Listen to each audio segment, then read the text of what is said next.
The periodic table of elements is a central tool in chemistry that organizes all known elements based on their atomic number, electron configuration, and repeating chemical properties. It was originally created by Dmitry Mendeleev in 1869 and has evolved over time. Structure of the periodic table. The periodic table is arranged into rows, called periods, and columns, called groups or families.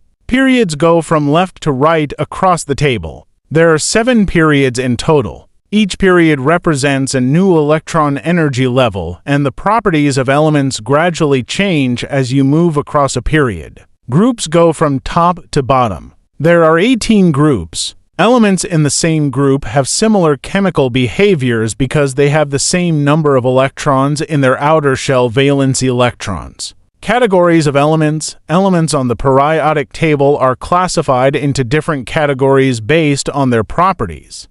Metals are generally shiny, good conductors of heat and electricity, and are malleable, can be shaped, and ductile, can be stretched into wires. Examples include iron and copper. Nonmetals are usually poor conductors and can be gases, liquids, or brittle solids. Examples include oxygen and sulfur. Metalloids have properties of both metals and nonmetals. For example, silicon behaves like a metal in some ways and like a nonmetal in others. Noble gases like helium and neon are very stable and unreactive because they have full outer electron shells. Alkali metals, such as sodium and potassium, are extremely reactive and have one valence electron. Alkaline earth metals, like calcium and magnesium, are also reactive but have two valence electrons. Transition metals, such as iron and nickel, are known for forming colored compounds and having variable oxidation states.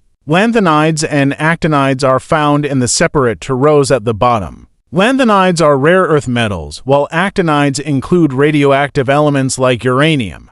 Key concepts. The atomic number is the number of protons in an atom and determines its place in the table. The atomic mass is the average mass of an element's isotopes. Electron configuration refers to how electrons are distributed in an atom's energy levels. The periodic law states that chemical properties repeat at regular intervals when elements are arranged by increasing atomic number. Periodic trends. As you move across a period from left to right, atomic size tends to decrease, ionization energy and electronegativity usually increase, and elements become less metallic. As you move down a group from top to bottom, atomic size increases, ionization energy and electronegativity